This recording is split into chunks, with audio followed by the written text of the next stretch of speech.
from time to time, we're going to have some of these little shorts on the Vulnerable Viking. And as some of you may or may not know, but those of you that don't, that are new, I was a teacher, been a teacher for well over 40 years, and love to talk about manliness, love to talk about masculinity, love to help people improve. It helps myself improve. And so today I wanted to talk about some traits of a confident man. Now, that doesn't mean a cocky man.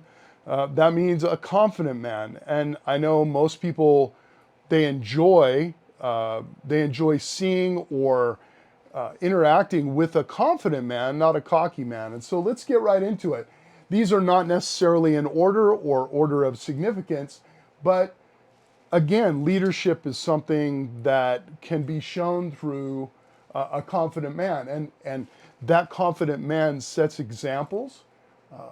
They gain respect through living high standards. And that's kind of an important thing when you're talking about leadership. So they show that leadership through many different ways. The next one is vulnerability.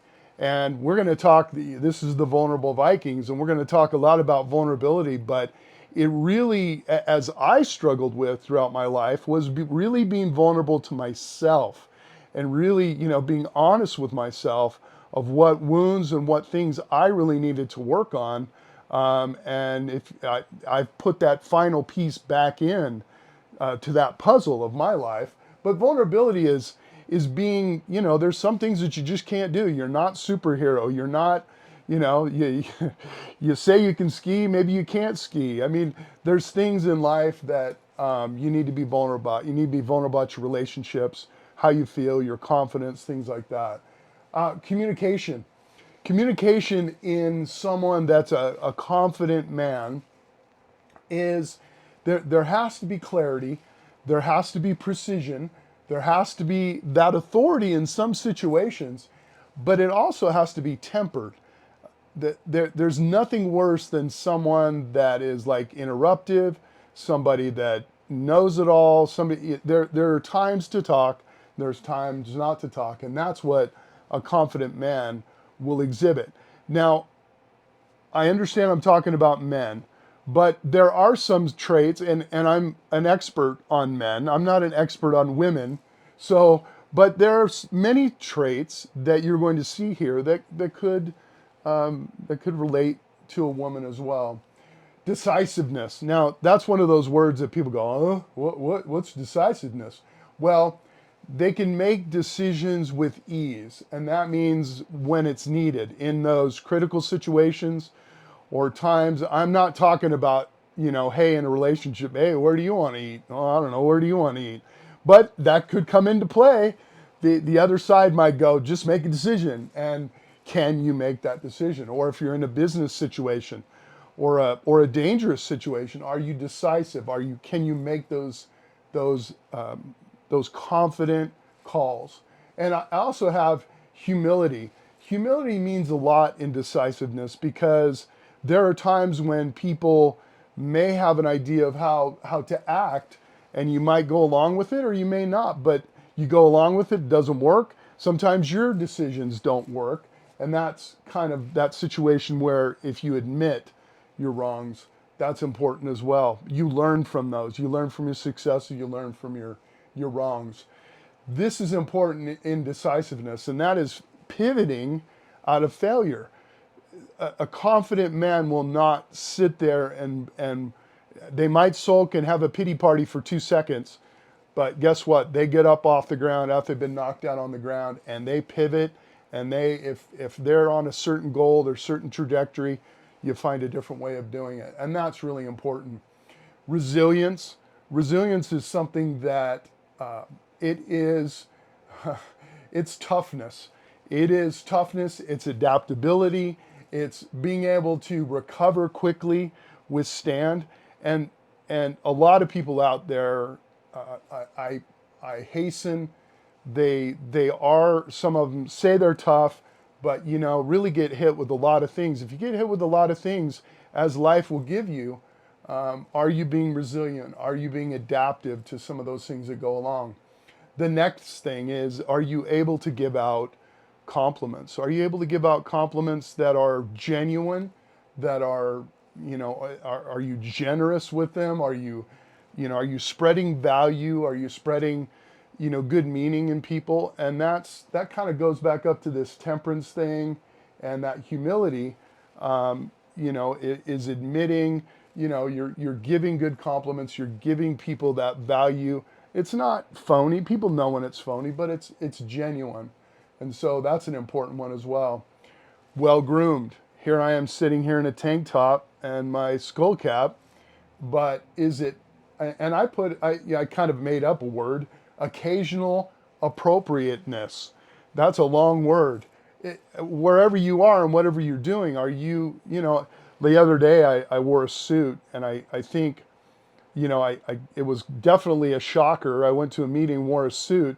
Everybody else was in jeans and a t-shirt, but that's the way our culture is. But if you decide you're in a business setting, or you're in a church setting, obviously, or you're in whatever setting, a dating setting, or whatever, you're with your spouse going to the opera, I don't know. But appropriateness, I think, is important. It shows self-worth. I mean, if you're clean, if you're groomed, all those types of things, I think it shows that self-worth, and it really comes into play with people. Look at people. Remember that first looks, first takes on people are pretty important. Self-improvement. Are we all personally involved in some type of growth? Are we reading? Are we looking? Are we a constant student, a perpetual student? You can learn a lot from social media. I'm not saying you don't have to watch social media, and I didn't even bring that up, but personal growth in some way. Are you taking continuing education courses? Are you going to college at whatever age? Are you really listening to people that might be a little bit experts and taking that in with a grain of salt, and then using that to help yourself grow, whether it be physically, spiritually, emotionally, intellectually, all those things?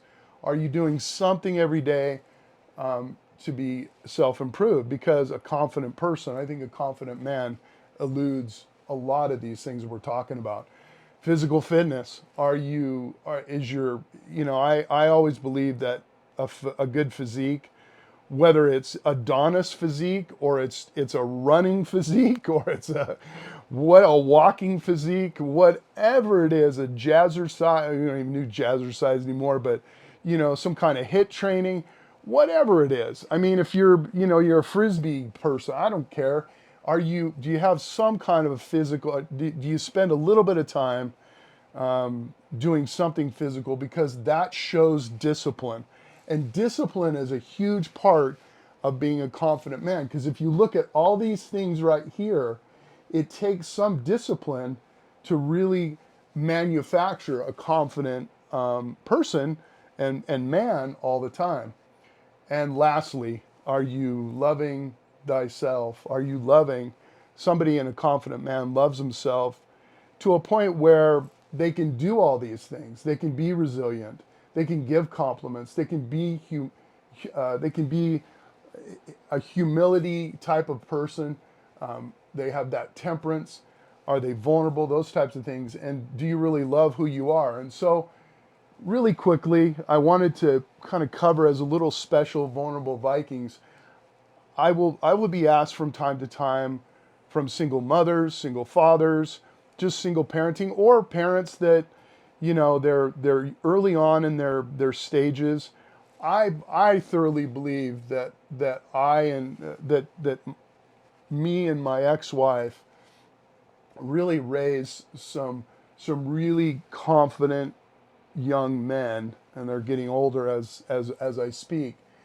But they all have exhibited those traits, and I think it's important as time goes on for men to understand what that is. I've always talked about there's got to be a progression of manliness, and manliness needs to be passed on from one man to an important man to another. It could be a father figure, it could be a father, it can be a grandfather, it can be any of those things.